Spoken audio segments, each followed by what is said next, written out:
तो दोस्तों कैसे हैं आप सभी। मैं आशा करता हूं आप सब बिल्कुल ठीक होंगे। दोस्तों हाजिर हैं आपके लिए भूतों की 7 कहानियां। उम्मीद है आपको ये सारी कहानियां बेहद पसंद आने वाली हैं। बस आप इसे एक बार सुनकर जरूर देखिएगा। साथ ही अगर आप मेरे इस चैनल पर पहली बार आए हैं तो चैनल को अभी सब्सक्राइब करके बेल बटन ऑल पे कर लीजिए। साथ ही अगर आप ये चाहते हैं कि मैं आपकी कहानियों को अपनी आवाज दूं तो कहानियां सुनने के बाद आप मुझे इंस्टाग्राम पर मैसेज कर सकते हैं। मेरी आईडी है महेश आर्या यूट्यूबर। कहानियों के बाद मैं आपको वहीं मिलूंगा। तो दोस्तों बिना देरी किए जल्दी से अपने अपने हेडफोन लगाएं और शुरू हो जाएं मेरे यानी महेश के साथ।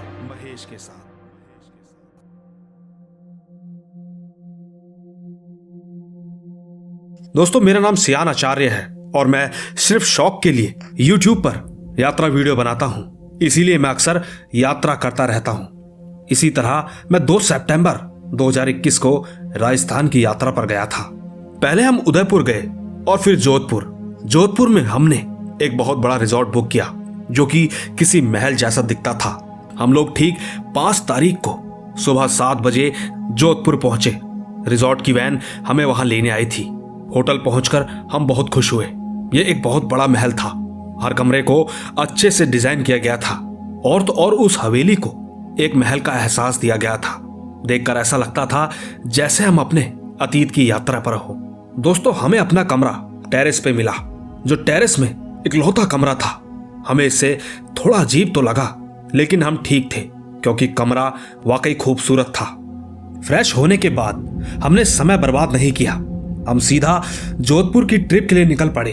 हमने एक ऑटो बुक किया। थोड़ी दूर जाने के बाद ऑटो वाले ने हमसे कहा कि साहब आपने इस महल में कमरा क्यों बुक किया? जोधपुर में बहुत अच्छे अच्छे महल हैं। मैंने उससे तुरंत पूछा आखिर क्या हुआ? उन्होंने कहा कि यह होटल भूतिया है, काफी लोगों का कहना है। दोस्तों मैंने उसकी बात को नजरअंदाज किया और ठीक उसी शाम अपने रिजॉर्ट में पहुंचने के बाद हमने होटल के प्रसिद्ध चौकी ठाणी में टेबल बुक किया। यह एक छोटा सा क्षेत्र था जिसे बिल्कुल राजस्थानी गांव की तरह सजाया गया था। तो ठीक जब हम वहां पहुंचे तो हमने वहां एक बूढ़ी औरत को मिट्टी के चोखे में पारंपरिक तरीके से पकाते हुए पाया। उस वक्त हमने बस एक झलक ली और पाया कि 2 आदमी राजस्थानी गीत गा रहे थे। रात का खाना खाने के बाद हम प्रत्येक गायक और नर्तक को टिप दे रहे थे, लेकिन उनमें से सिर्फ एक ही आदमी टिप लेने के लिए आया था। जब हमने पूछा तो हम एकदम चौंक गए। उसने कहा कि केवल एक व्यक्ति ही नाच रहा था। हमने तुरंत पूछा तो दूसरा व्यक्ति कौन था जिसे हमने देखा? उसने कहा कि साहब आप बहुत ही अच्छे लोग होंगे जो कि आप उन्हें देख पाए। वो पहले राजा के लिए गाना गाता था। एक दिन उनके गाना गाने से राजा की बेटी नींद से उठ गई और रोने लगी, जिसकी वजह से उनको बेवजह मार दिया गया। दोस्तों हमें उस आदमी की बातें बिल्कुल समझ में नहीं आई। खैर हम भी वहां पर नए थे, इसीलिए ज्यादा ना सोचते हुए हम अपने कमरे में पहुंचे। उस वक्त जब हम दरवाजे का ताला खोल रहे थे तो हमें अपने कमरे के अंदर अजीब सी आवाज सुनाई पड़ी। हमने सोचा कि शायद कोई और भी रास्ता होगा जिससे कि कोई इंसान अंदर आ सके। लेकिन दोस्तों हमने जैसे ही दरवाजा खोला तो यकीनन हमें दिल का दौरा पड़ने वाला था, क्योंकि हमने जैसे ही दरवाजा खोला तो पाया कि ठीक राजा की प्रोफाइल पिक्चर की तरह शाही कपड़े पहने एक आदमी राजा की तरह दिखने वाला कुर्सी पर बैठा था। उसने हमसे कहा कि तुमने कमरे का मजाक उड़ाया। दोस्तों हम उससे कुछ कहते कि तभी मुझे अचानक से एक जोर का धक्का लगा, जिससे कि मैं सीधा कमरे में आ पहुंचा। नीचे गिरते ही मैंने तुरंत अपनी नजरें उस आदमी की तरफ की तो पाया कि राजा का कटा हुआ सर सोफे पर रखा है। दूसरी तरफ उसका पूरा शरीर कुर्सी पर बैठा हुआ था। यह देखकर मेरी तो सांसें फूलने लगी। उस वक्त मेरी धड़कनें काफी ज्यादा तेज हो गई थी। मैं भागता हुआ दरवाजे की तरफ गया, लेकिन दरवाजा जैसे किसी ने बाहर से लॉक लगा दिया हो। मैंने तुरंत वहीं पर पड़ा एक लोहे का रॉड उठाया और सीधा कांच को तोड़ता हुआ मैं बाहर निकल गया। भागते वक्त पीछे से मुझे लगातार किसी की हंसी सुनाई पड़ रही थी, लेकिन मैं भागता हुआ सीधा रिसेप्शन पर जाकर पहुंचा। मैंने वहां पहुंचते ही उन्हें घटना की जानकारी दी, लेकिन वो बिल्कुल नहीं माने। हमने भी हड़बड़ी में तुरंत होटल बदल दिया था। वहां से नए होटल में जाने के बाद हमने इस बारे में काफी चर्चा की तो चर्चा से पता चला कि यह कोई मामूली महल नहीं बल्कि राजा के जमाने का असली महल था। ऐसा कहा जाता था कि यह राजा के सेना प्रमुख का महल था। उस समय युद्ध के दौरान पूरे महल के निवासी मेड़ता के युद्ध में मारे गए। वहां जाकर ही हमें यह मालूम हुआ कि वाकई इस घटना का खौफ आज भी बरकरार है।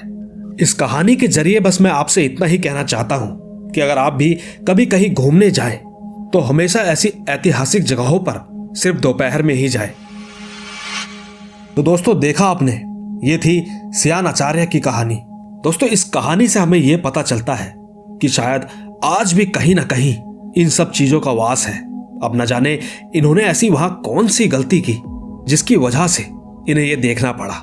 बाकी आप तो नीचे कमेंट करके बता ही देंगे। तब तक मैं ले चलता हूं आपको दूसरी कहानी की तरफ। आइए सुनते हैं। दोस्तों मेरा नाम नैना है और मैं इलाहाबाद की रहने वाली हूं जिसका नाम अब प्रयागराज हो गया है। दोस्तों मेरी बुआ जो कि मुझे बहुत मानती थी और मैं भी उन्हें बहुत मानती थी, लेकिन अब वो इस दुनिया में नहीं है। ये बात उस समय की है जब मैं 13 साल की थी। उन दिनों मैं ज्यादातर बुआ के यहां ही रहती थी। वहां पर बुआ की एक फ्रेंड थी जिसका नाम प्रिया था। वो दोनों ही बेहद क्लोज थे। वो अक्सर अपनी सारी बातें एक दूसरे से शेयर करते थे। वैसे मेरी बुआ के माता पिता बहुत पहले गुजर चुके थे और तो और प्रिया दी के भी माता पिता अब नहीं थे। शायद एक यही वजह रही होगी जिससे कि दोनों में बहुत गहरी दोस्ती हो गई थी। वो दोनों ज्यादातर वक्त एक साथ ही गुजारा करते थे। लेकिन दोस्तों ऊपर वाले को जो मंजूर होता है अक्सर दुनिया में वही होता है। इसी के चलते एक दिन अचानक से प्रिया दी की डेथ हो गई। पूछने पर पता चला कि गैस फटने की वजह से उनकी मौत हुई है। साथ ही मेरी बुआ को जब यह पता चला तो वो बहुत ज्यादा रोई, बिल्कुल उदास सी रहने लगी। कुछ दिन बीत जाने के बाद एक दिन ऐसा आया कि बुआ सोई हुई थी कि तभी उन्हें अचानक किसी के रोने की आवाजें आने लगी। आवाज सुनकर जब धीरे धीरे उन्होंने आंखें खोली और इधर उधर देखा तो पाया कि सामने लगी तस्वीर से पानी गिर रहा था जो कि प्रिया दी और उनकी थी। बुआ तुरंत उठी और उस फोटो को छूकर एकदम से रोने लगी और बेहोश हो गई। वो इतना ज्यादा रो रही थी कि कब बेहोश हुई उन्हें पता ही नहीं चला। सुबह होते ही जब उनके भैया उठाने के लिए आए तो वो नीचे बेहोश ही पड़ी थी। कुछ घंटों के बाद उन्हें होश आया। तब जाकर कहीं उन्होंने ये सारी बातें भैया को बताई और फिर दोबारा से रोने लगी। वो बार बार सिर्फ एक ही चीज बोल रही थी कि मैं बहुत ज्यादा अकेली हो गई हूं, मुझे कुछ समझ नहीं आ रहा।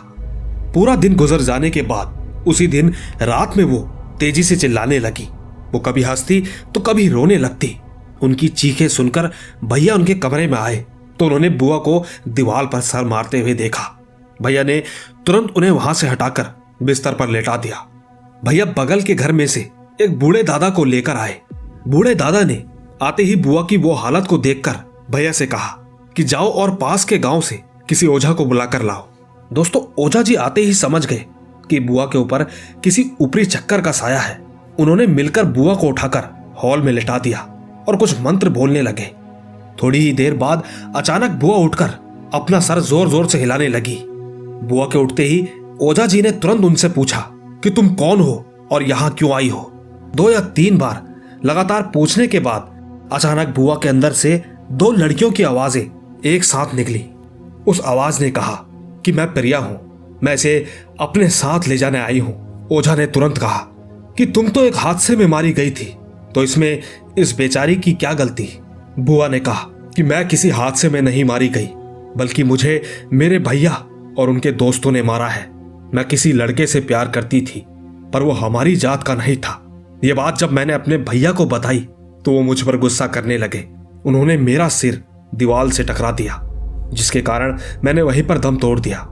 इसीलिए मेरी मौत के कलंक से बचने के लिए उन्होंने गैस लीक कर दिया जिससे सबको ये लगे कि यह हादसा था। दोस्तों इतना सब बताने के बाद बुआ फिर से बेहोश हो गई। इसके तुरंत बाद ही बुआ के भैया ने प्रिया दी के भैया से पूछा कि क्या ये सब सच है, तो उन्होंने ना में जवाब दिया और इसके ठीक अगले दिन ही वो फरार हो गए। दूसरी तरफ भैया ने ओझा से कहा कि कुछ भी करके इसे ठीक कर दीजिए। तब जाकर कहीं ओझा ने कुछ मंत्र पढ़े और सरसों का तेल बुआ के सर पर डाला। किसी तरह कुछ दिनों की मशक्कत के बाद ये सब कुछ ठीक हो पाया। लेकिन दोस्तों, एक सवाल अब भी है कि सब कुछ ठीक हो जाने के बाद प्रिया दी के भैया भी आज इस दुनिया में नहीं रहे। हमें तो ऐसा ही लगता है कि उनसे भी शायद उनकी आत्मा ने ही बदला लिया होगा। तो दोस्तों, देखा आपने, ये थी नैना की कहानी। दोस्तों, इनकी कहानी में आपको कितनी सच्चाई लगती है नीचे कमेंट में जरूर बताइएगा। बाकी मैं ले चलता हूं आपको हमारी आज की तीसरी कहानी की तरफ। आइए सुनते हैं। दोस्तों, मेरा नाम शिवा है। मैं जमशेदपुर के बिरसा नगर जोन नंबर 6 का रहने वाला हूं। और ठीक आज जो कहानी मैं आप सभी को सुनाने जा रहा हूं, वो कहानी मेरे दादाजी के समय की है, यानी कि 1998 की। दोस्तों, दरअसल बात कुछ ऐसी है कि उस समय मेरे दादाजी टिस्को कंपनी में काम करते थे। उन दिनों कंपनी वालों ने मेरे दादाजी को रहने के लिए एक क्वार्टर दिया था। तब तक मेरे पिताजी और मेरे बड़े पिताजी की शादी हो चुकी थी। हम सब के सब एक साथ रहते थे। एक दिन की बात है, हम लोग उस क्वार्टर पर रहने के लिए चले गए। कुछ दिन तो वाकई अच्छे बीते, लेकिन एक दिन मेरी बड़ी माँ अकेले सोई हुई थी कि तभी अचानक कमरे का फैन बंद हो गया। ताज्जुब की बात तो ये थी कि पावर होते हुए भी फैन बंद पड़ा था। तो बड़ी माँ ने सोचा कि ऐसे ही कुछ हुआ होगा। दोस्तों, इसके ठीक अगली सुबह कुछ लोग उस घर में आए और कुछ कुछ बोलने लगे।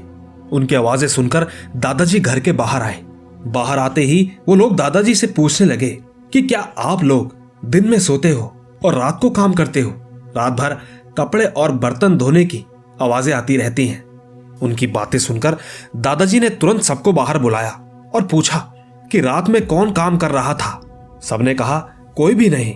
तब जाकर दादाजी ने कहा कि ठीक है, आप लोगों को शायद कुछ गलत फहमी हो गई होगी, यहां तो कोई रात को काम नहीं करता। लेकिन दोस्तों, वो लोग तुरंत बोल पड़े कि नहीं, आपके घर से ही आवाजें आती हैं, हम झूठ क्यों कहेंगे। तब जाकर कहीं दादाजी ने उनसे कहा कि ठीक है, मैं आगे से ध्यान रखूंगा।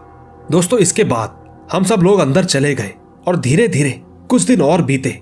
फिर हम सब एक दिन पार्टी में गए थे और मेरी बड़ी माँ घर पर अकेली थी और ठीक अपने रूम में सोई थी कि तभी अचानक वहां एक आदमी आया जो कि दिखने में बहुत ही खतरनाक था।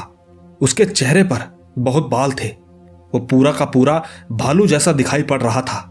उस आदमी ने बड़ी माँ को पैरों से पकड़कर दीवार की तरफ फेंक दिया, जिससे कि बड़ी माँ के सर पर चोट आ गई और खून निकलने लगा। लेकिन बेहोश होने से पहले माँ ने देखा कि वो भालू जैसा दिखने वाला प्रेत दीवार के आर पार हो गया था। इसके बाद जब हम लोग पार्टी से वापस आए तो देखा कि बड़ी माँ तो बेहोश है। हमने जल्दी से उनके मुंह पर पानी के छींटे मारे, जिससे कि वो थोड़ी ही देर में होश में आ गई। बड़ी माँ के होश में आते ही उन्होंने बिना रुके सारी बातें एक साथ बता दी। उनकी बातें सुनने के बाद दादाजी को समझ आ गया था कि आखिर कुछ तो माजरा है। इसके बाद दादाजी ने कहा कि कल देखते हैं। अगली सुबह हम सब इसी बारे में बातें कर रहे थे कि अब आगे क्या करना चाहिए कि इतने में ही एक फकीर चावल लेने के लिए हमारे दरवाजे पर आया। उसे देखकर दादाजी ने उससे कहा कि अंदर आके चावल ले जाओ। लेकिन उस फकीर ने जैसे ही चावल देखा तो उसने कहा कि तुम लोग तो बहुत बड़ी मुसीबत में फंस चुके हो। दादाजी ने तुरंत पूछा कैसी मुसीबत? तब जाकर उस फकीर ने बताया कि यहाँ एक नहीं बल्कि 2 आत्माएं रहती हैं। एक तो दिखने में एकदम भालू की तरह है, लेकिन दूसरा प्रेत है। दोस्तों, फकीर की बात सुनने के बाद दादाजी ने कहा कि कुछ कुछ तो मुझे आभास हुआ था, पर मैंने ध्यान नहीं दिया। फकीर ने कहा कि वो तो शुक्र कीजिए कि आपकी बड़ी बहू ने आपके हाथ में लाल धागा पहनाया हुआ है, वरना अब तक तो न जाने क्या क्या हो जाता। दादाजी ने तुरंत कहा कि बाबा कुछ तो उपाय होगा। तब जाकर उसने कहा उपाय तो है, पर जो मैं सामान लेने बोलूंगा क्या तुम लोग वो ला पाओगे? हाँ, मैं बिल्कुल ला पाऊंगा, आप एक बार बोल के तो देखिए। फकीर ने कहा कि 7 कुएं का पानी और एक ऐसा जल जो 7 नदी में चला हो, साथ ही एक नाव की काठी ला पाओगे? दोस्तों, पहले तो दादाजी थोड़ा सोच में पड़ गए, लेकिन उन्होंने किसी तरह इन सब चीजों का जुगाड़ कर ही लिया और ठीक उस फकीर को दिया। तब जाकर कहीं उसने उन दोनों प्रेतों को घर में ही एक जगह में बांध दिया। जिसके बाद से ही ऐसा कुछ भी नहीं हुआ। धीरे धीरे वक्त गुजरता रहा। दादाजी रिटायर हो गए तो कंपनी वालों ने किसी दूसरे आदमी को वो घर दे दिया। उस आदमी ने घर की सफाई में वो सब निकाल दिया जो कि दादाजी ने उस फकीर से बंधवाया था। कहते हैं कि इसके बाद वो आदमी 2 दिन भी टिक नहीं पाया, और तो और वो घर आज भी खाली है। तो दोस्तों देखा आपने, ये थी शिवा की कहानी। दोस्तों कहानी बेहद अच्छी थी। मैं शिवा का दिल से धन्यवाद करता हूं, क्योंकि ये अक्सर हमारे चैनल के लिए कहानियां लाते रहते हैं। इसी तरह आपको इनकी ये कहानी कैसी लगी नीचे कमेंट में जरूर बताइएगा। बाकी मैं ले चलता हूं आपको हमारी आज की चौथी कहानी की तरफ। आइए सुनते हैं। दोस्तों मेरी दादी बताती है कि मेरे दादाजी ने 2 शादियां की हैं, लेकिन जो पहले शादी हुई थी उस वक्त उनकी पत्नी ने जहर खा लिया था। दादी बताती है कि एक दिन हम सब घर के खेत में गए थे तो बड़ी माँ घर में खाना बनाने के लिए रुकी थी। उस वक्त अचानक उन्हें पता नहीं क्या हुआ, उन्होंने जहर खा लिया। उन्हें ऐसा करते देख चाची ने देख लिया था तो उन्होंने जल्दी से सभी औरतों को बुलाया, क्योंकि घर के सारे मर्द उस वक्त काम पर थे। पड़ोसियों के साथ मिलकर बड़ी माँ को हॉस्पिटल ले जाया गया, लेकिन बेहद कोशिशों के बाद भी उन्हें बचाया ना जा सका। मौके पर ही उनकी मौत हो गई। इसके बाद दादी और घर की औरतें वापस आ रही थी। दोस्तों दादी माँ के समय रात को बसें नहीं चलती थी तो वो पैदल ही घर को आ रही थी। दादी बताती है कि 2 कुत्ते उन्हें देखकर जोर जोर से भौंकने लगे, और तो और वो अजीब सी आवाज में, वो भी बड़ी खतरनाक आवाज में, जैसे किसी औरत की आवाज हो। उन्हें ऐसा करते देख मेरी दादी समझ गई थी कि ये कुत्ते नहीं है बल्कि कुछ और ही है। इसीलिए मेरी दादी ने रास्ते से थोड़ी मिट्टी उठाई और कोयला माताजी का नाम लेके उन कुत्तों की तरफ फेंक दिया। मिट्टी के फेंकते ही उन कुत्तों का नामो निशान तक नहीं रहा, वो हवा में कहीं गायब हो गए। फिलहाल जैसे तैसे दादी घर पहुंची, लेकिन दादी बताती है कि अक्सर शाम के 7 बजे घर के पीछे कोई औरत आवाज लगाकर कहती है कि देवर जी इन गाय को बांधो, ये खुली हुई है। और तो और दादी ये भी बताती है कि जब वो सोती थी तब कभी कभी उन्हें ऐसा लगता था कि जैसे कि कोई औरत उनके साथ सोई है। खैर इसके बाद पंडित जी को बुलाया गया और घर की अच्छी तरह पूजा कराई, तब जाकर कहीं फिर ऐसा कभी कुछ भी नहीं घटा। आइए दोस्तों चलते अपनी 5वीं कहानी की तरफ। आइए सुनते हैं। दोस्तों मेरा नाम शार्दुल है। मैं 16 साल का हूं। बचपन से ही मुझे हनुमान जी से बेहद प्रेम था। मैं हर रोज उनकी चालीसा के बिना सोता नहीं था। साथ ही ये बात उस समय की है जब मैंने हनुमान जी की पूजा करना पता नहीं क्यों छोड़ दिया था। शायद अब मेरा मन नहीं करता था। इसी तरह एक रात मुझे सपने में आया कि एक औरत मेरा गला दबा रही थी। दोस्तों वैसे इससे पहले मैंने 1 साल तक हनुमान जी की पूजा भी नहीं की थी, तो क्या पता वो हनुमान जी का प्रकोप हो सकता था, मगर मैंने पहले इन पर ज्यादा ध्यान नहीं दिया। पर धीरे धीरे अब तो हद ही हो गई थी। ये सब चीजें लगातार रोज रोज मेरे सपने में मुझे आकर परेशान करने लगी। जब कुछ दिनों तक ऐसा ही चलता रहा तब मुझे ऐसा लगने लगा कि अब मुझे हनुमान जी की पूजा करनी चाहिए, क्योंकि शायद मेरे हिसाब से वो नाराज हो चुके थे। तब जाकर कहीं मैंने ये तय किया कि अब मुझे हनुमान जी की पूजा स्टार्ट कर देनी चाहिए। इसीलिए मैं बिना कुछ सोचे समझे सीधा मंदिर के लिए निकल गया। मैं उस वक्त घर से निकला ही था कि अचानक मैंने देखा मेरे शरीर में अजीब सी बेचैनी हो रही थी। मुझे समझ नहीं आया कि आखिर ये हो क्या रहा है। धीरे धीरे मेरी आंखों के सामने अचानक अंधेरा छाने लगा। फिर मैंने देखा कि कोई मेरा गला पकड़कर बार बार मुझसे यही बोल रहा है कि अगर तू उस मंदिर की तरफ गया तो मैं तेरा गला दबा दूंगी। उसी बीच मैंने उसका चेहरा देखा। उसका चेहरा बहुत ही भयानक था। वो चेहरा मेरे दिल के अंदर डर को जगाने लगा। मैं तो मन ही मन भगवान हनुमान जी की चालीसा पढ़ने लगा। तब जाकर कहीं अचानक एकदम सब कुछ नॉर्मल हो गया। मैं सीधा उस मंदिर में पहुंच गया।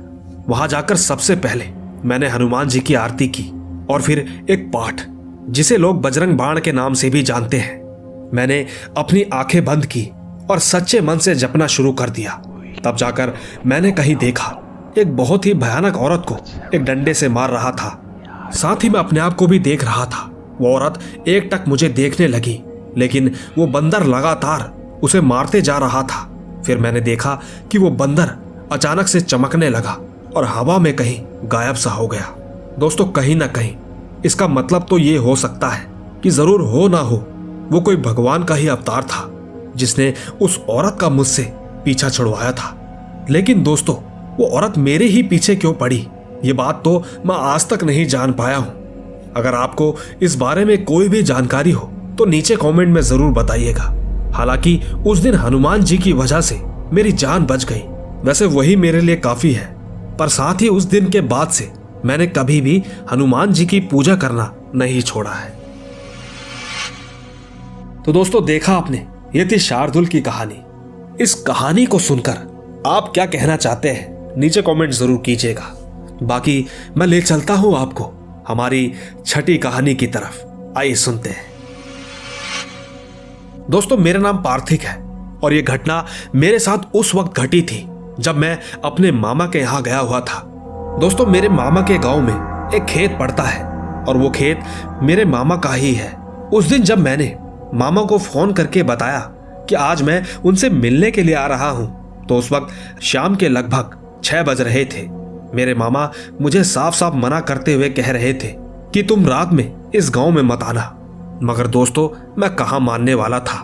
मैंने मामा को बताया कि मैं अभी इस रास्ते के बीच आ चुका हूं। मेरी ये बात सुनकर मामा ने मुझसे कहा कि ठीक है, तुम आ जाओ, लेकिन जरा संभल कर आना, और हाँ, याद रहे रास्ते में इधर उधर मुड़कर मत देखना। इतना कहकर मामा ने फोन काट दिया। लेकिन मैंने वही किया, उस रास्ते की तरफ चल पड़ा। हालांकि अंधेरा भी हो चुका था, पर मुझे उस घनी रात में बिल्कुल भी डर नहीं लगा, क्योंकि मैं पहले भी ऐसे कई रास्तों को पार कर चुका था। फिलहाल मैं उस रास्ते को पार कर ही रहा था कि अचानक मैंने देखा कि आगे का पूरा रास्ता टूटा हुआ था। शायद वहां कोई काम चल रहा था।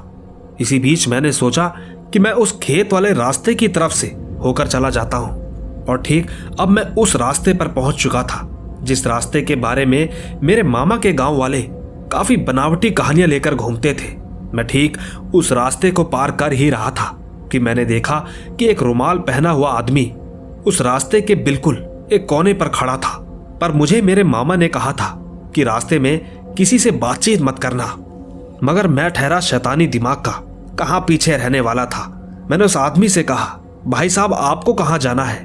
दोस्तों, मैंने सिर्फ इतना ही कहा था कि अचानक से उसने अपनी गुस्से भरी निगाहों से मुझे देखना शुरू कर दिया। साथ ही मैंने यह भी देखा कि अचानक से उसने अपने चेहरे का रुमाल एकदम से हटाया, और फिर जब मेरी नजर उसके चेहरे पर पड़ी तो मेरा पूरा शरीर एकदम डर के मारे कांपने लगा। क्योंकि इस बार जो मैंने देखा तो पाया कि उसका पूरा चेहरा एकदम सड़ा हुआ था। उसके रुमाल के हटाते ही एक अजीब सी महक उठ रही थी। मुझे तो तुरंत ही उल्टियां होने लगी। मैं तुरंत वहां से दौड़ने लगा और किसी तरह हाफते हुए वहां से निकलने की कोशिश करने लगा। मैंने भागते भागते दुर्गा चालीसा का पाठ शुरू कर दिया। मैं बस अपने हाथ जोड़कर जल्द से जल्द वहां से भागे जा रहा था। मैं पीछे मुड़कर नहीं देखना चाहता था। देर से देर किसी तरह मैं अपने मामा के पास पहुंच गया। वहां पहुंचते ही मामा ने मुझे इतना डरा हुआ देखा तो मैंने भी उन्हें तुरंत पूरी घटना के बारे में बताया। तब जाकर उन्होंने बताया कि उस रास्ते पर काफी साल पहले एक आदमी की अकाल मृत्यु हुई थी, जिस वजह से उसकी आत्मा आज भी उस रास्ते पर भटकती है। लेकिन कहीं ना कहीं तुम्हारी किस्मत अच्छी है कि तुमने सही समय पर वहां से भागना ही ठीक समझा। दोस्तों, मामा की यह बात सुनकर तब मेरे मन में सवाल आया था कि आखिर मामा रात को आने के लिए क्यों मना कर रहे थे। दोस्तों, शुक्र है आज मैं जिंदा हूं माँ दुर्गा की वजह से, क्योंकि मेरा तो यही मानना है कि उन्हीं का पाठ करने की वजह से शायद आज मैं जिंदा रह पाया। और तो और ये जगह अभी भी डाकुओं के लिए जानी जाती है और इसे अब चंबल बिहड़ कहते हैं। इसके अलावा ये धौलपुर राजस्थान का सबसे छोटा स्टेट है। बस इतनी ही थी मेरी ये कहानी। तो दोस्तों, कैसी लगी आपको पार्थिव की यह कहानी? नीचे कमेंट में जरूर बताइएगा। तब तक मैं ले चलता हूं आपको हमारी आज की आखिरी कहानी की ओर। आइए सुनते हैं। दोस्तों, यह घटना मेरी चाची के बेटे के साथ घटी थी, जब वो ठीक 3 साल 5 महीने का था। आज वो लगभग 11 साल का है। चाची और सत्यम यानी उनका बेटा अपने मामा के घर जाटुली गांव गए थे। तब चाची वहां से लौटकर यहां धौलपुर आई। कुछ दिन तक तो सब कुछ नॉर्मल था, पर लगभग 1 महीने बाद सत्यम नहीं मिल रहा था। सब जगह आसपास देखा पर नहीं मिला। कुछ घंटे बाद पता चला कि वो तो मस्जिद में नमाज अदा कर रहा है। वैसे दोस्तों, हम प्रजापति हैं यानी कुम्हार। हमारा नमाज से दूर दूर तक कोई रिलेशन नहीं है। तो ठीक जब चाचा वहां जाकर देखते हैं कि सत्यम नमाज कर रहा है, तो उनका तो वही दिमाग घूम गया। वो उससे चिल्लाकर बोलने लगे कि तू यहाँ क्या कर रहा है। सत्यम ने चाचा से कहा कि भाईजान आप भी बैठ जाइए। सत्यम के इतना कहते ही चाचा ने उसका हाथ पकड़कर उसे उठाने की कोशिश करने लगे, तो पता चला कि उस बच्चे के हिसाब से वजन में काफी दम था। साथ ही वहां बैठे मौलवी जी ये सब देख रहे थे। मौलवी जी ने चाचा जी से कहा कि अभी रुकिए, जो वो कर रहा है उसे करने दीजिए। दोस्तों, जिस तरह मौलवी जी ने कहा था उससे तो चाचा जी भी शांत हो गए, मगर कहीं ना कहीं अपने बच्चे को इस तरह करता देख उनकी आंखों से आंसू आने लगे। कुछ देर बाद में मौलवी जी ने पता नहीं कुछ करके उसे उठाया तो वो बड़े ही आराम से उठ गया। वो सत्यम ही था जो कि चाचा से बोलने लगा कि पिताजी टॉफी लूंगा। सत्यम के इतना कहते ही चाचा ने आंसू पोंछे और घर आके किसी को कुछ नहीं बताया। इसके कुछ दिन बाद सत्यम घर के 2nd फ्लोर से गिर गया, लेकिन उसे बिल्कुल चोट नहीं आई, बल्कि वो तो इसके दूसरे दिन ही पड़ोसी की भैंस के नीचे मुंह लगाकर दूध पीने लगा। दोस्तों, ये एरिया उस समय ऐसा था कि लोगों के घर काफी दूरी पर थे। उस वक्त अम्मा बाबा बाहर सोते थे। रात को लगभग 2 बजे उसे अम्मा ने देखा।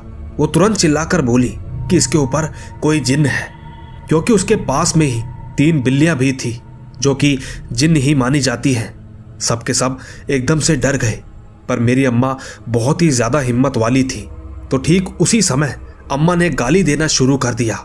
उनका मानना था कि गाली देने से ऐसी शक्तियां कुछ देर के लिए भाग जाती हैं। और दोस्तों, हुआ भी कुछ ऐसा ही।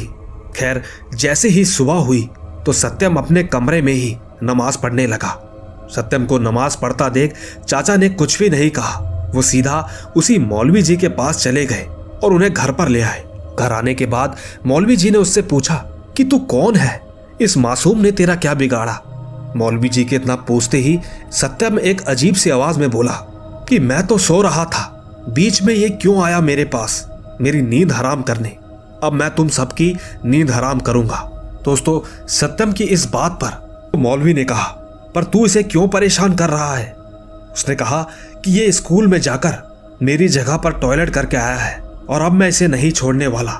दोस्तों, इतना कहकर सत्यम बेहोश हो गया और इसके ठीक अगली रात वो लगभग 8 बजे पास वाले घर की बाउंड्री पर बड़े ही अजीब तरीके से बैठा हुआ था, जैसे फ्रेश होते वक्त बैठते हैं। ये सिलसिला जब जारी रहा तो चाचा चाची मौलवी के पास गए। एक बार फिर मौलवी जी घर पर आए और इस बार उन्होंने थैले में से मंत्रित राख उसके ऊपर डाल दी, जिससे कि सत्यम दीवार से नीचे गिर पड़ा और उसे बहुत ज्यादा चोटें आई और तो और उसके एक पैर में फ्रैक्चर भी आया। लेकिन उस दिन से आज तक कुछ भी नहीं हुआ। यकीन कीजिएगा, ये सारा कारनामा मेरे आंखों के सामने का है। ये सब कुछ किसी की भी रूह कपा देगा जब कोई सामने से देखता है, वो भी खुद के भाई के साथ। खैर दोस्तों, मैं वर्तमान में राजस्थान पुलिस में हूं, लेकिन ये घटना एक ऐसी दर्दनाक घटना थी जिसे भूल पाना हमारे किसी भी परिवार के लिए शायद लगभग नामुमकिन ही होगा। तो दोस्तों, देखा आपने, कब क्या हो जाए कोई नहीं जानता। पर फिलहाल सत्यम अब बिल्कुल ठीक है और अब तो वो 11 साल का भी हो चुका है। दोस्तों, हमारी आज की कहानियां सुनाने के बाद अब वक्त हो चला है अलविदा कहने का। पर अलविदा कहने से पहले मेरी बस आपसे यही गुजारिश है कि अगर आपको हमारी आज की कहानी अच्छी लगी हो तो कहानियों को लाइक, शेयर और कमेंट जरूर कीजिएगा। आप तो जानते ही हैं कि मैं आपका कमेंट में हमेशा इंतजार करता हूं। फिलहाल चलता हूं, मिलूंगा आपको ऐसी ही रोमांच भरी रहस्यमयी कहानियों के साथ। तब तक आप अपना और अपने परिवार का ख्याल रखें। चलता हूं, बाय बाय।